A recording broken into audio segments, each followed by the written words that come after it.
মাফ করো বন্ধু, তবে সব কথা তুমিই বলছো। আমাদের টাইগার কি গঙ্গা নাকি? একরম তৎক্ষণাৎ বলল, তোমার টাইগারকে নিয়ে এভাবে কথা বলা উচিত নয়। এটা শুনে অভিনব হেসে ফেলল। অভিনব হেসে বলল, আমাকে তোমার কথা বলা ভালো লেগেছে।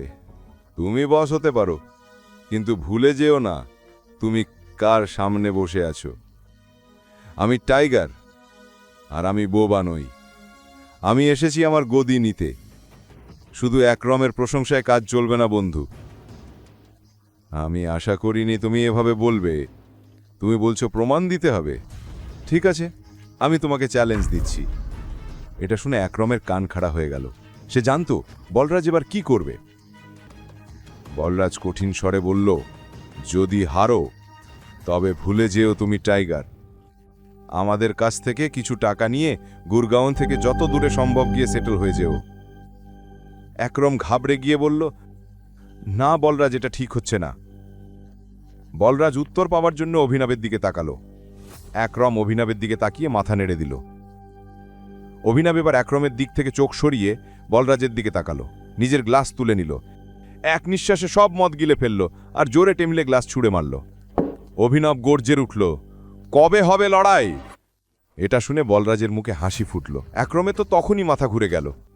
না টাইগার, হোল্ড হোল্ড, তোমাকে কিছু প্রমাণ করার দরকার নেই। আকরাম বলল অভিনবকে। সে কোনোভাবেই অভিনবকে সমস্যায় ফেলতে চাইছিল না। আকরাম, আমি যা করছি নিজের ইচ্ছেতে করছি। বলরাজ আজ আমার সামনে যা বলছে, আমি চাই না আগামীতে কোনো যে সে আমার পেছনে বাজে কথা বলুক। শান্ত স্বরে উত্তর দিল অভিনব, আর সরাসরি বলরাজের চোখের দিকে তাকালো। যখন আকরাম অভিনবর চোখে সেই দৃঢ় ভঙ্গি দেখল, তখন সে গভীর একটা শ্বাস নিল আর সব ছেড়ে দিল উপরের ভরসায়। প্রায় 1 ঘন্টা পরে বলরাজ অভিনব আর আকরামকে নিয়ে তার প্রাইভেট অ্যারেনায় এলো। এটাই সেই জায়গা যেখানে বলরাজ প্রায়ই লড়াই করত।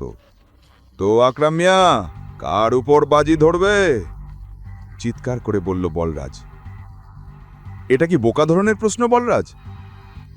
টাইগার থাকা অবস্থায় অন্য কারো উপর বাজি ধরা যায় নাকি? মুচকি হেসে জবাব দিল আকরাম।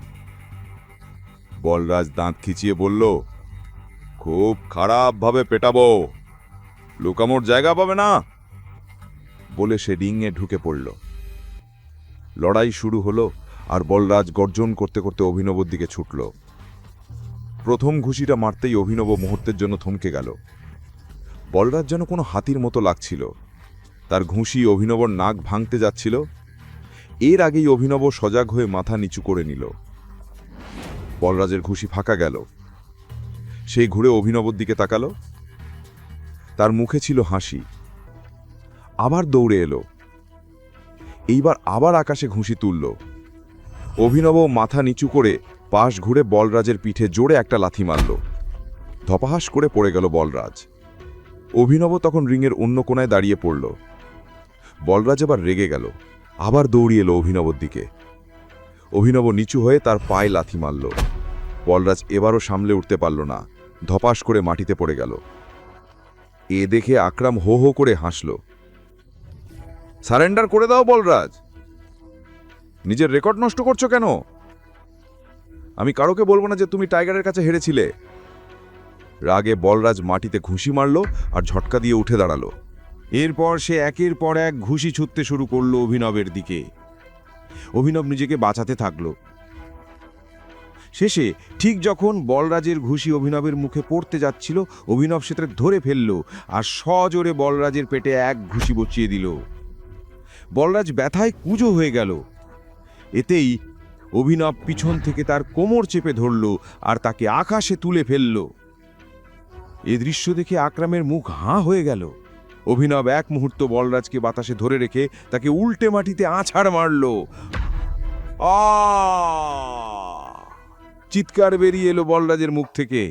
বিস্ময়ে বলল, এ তুমি কোথা থেকে শিখলে? এটা শেখা নয়, এটা টাইগারের উত্তরাধিকার, অভিনব জবাব দিল। এমন সময় আকরাম দৌড়ে এলো আর অভিনবকে জড়িয়ে ধরল।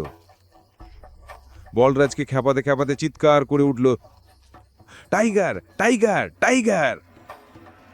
বলরাজের কোমরে মচকানো লেগেছিল, কিন্তু সে হেসে অভিনবকে বলল, চলো, আজকের পার্টি আমার তরফ থেকে, মদ খেতে হবে। আকরাম মজা করে বলল, এভাবে না, বলতে হবে, টাইগার, আপনি কি আমার সাথে মদ খেতে পছন্দ করবেন? বলরাজ হেসে অভিনবের সামনে মাথা নত করল। অভিনব হাসতে হাসতে তার কাঁধ ধরে উঠিয়ে দিল আর বলল, কেন নয়?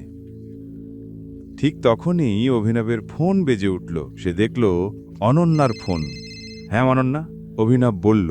অনন্যা ফোনে উদ্বিগ্ন কণ্ঠে বলল, আমার মা বাবা ফিরে এসেছে, যা কিছু ঘটেছে সব জেনে গেছে, তারা তোমার সাথে দেখা করতে চায়, তুমি এখনই দাদার বাড়িতে চলে আসো। ফোনটা পকেটে রাখল ইনাব। আকরাম তার কাছে এসে জিজ্ঞেস করল, কি হলো, সব ঠিক আছে তো? হ্যাঁ আকরাম, দুঃখিত বলরাজ, আমি তোমাদের সাথে যেতে পারবো না, আমাকে এখন শ্বশুর বাড়ি যেতে হবে, শ্বশুর এসেছে। শ্বশুর বাড়ি? তুমি কবে বিয়ে করলে? অভিনব শান্তভাবে উত্তর দিল, লম্বা গল্প, পরে বলবো। বলরাজ আবার বলল, তাহলে আকরাম, আমাদের মনটিকে খবর দেওয়া উচিত নয়? না, এখনই না, যতদিন না ব্যাপারগুলো পরিষ্কার হচ্ছে কারুর কিছু জানা উচিত নয় যে টাইগার ফিরে এসেছে। মনটি যা করছে করতে দাও। অভিনব হাত নাড়িয়ে বলল, চলো আমি চলি। আকরাম, মনে আছে তো কাল থেকে আমার নতুন চাকরি শুরু? আকরাম হেসে বলল, হ্যাঁ হ্যাঁ, কাল তুমি অফিসে চলে এসো, আমি আমার সেক্রেটারিকে বলে দেব, তোমার কাজ হয়ে যাবে। এই কথা শুনে অভিনব আকরাম আর বলরাজের সাথে হাত মেলালো আর বাইরে বেরিয়ে গেল। এখনই পকেট এফএম অ্যাপ্লিকেশন ডাউনলোড করুন, লিংক বর্ণনায় দেওয়া আছে।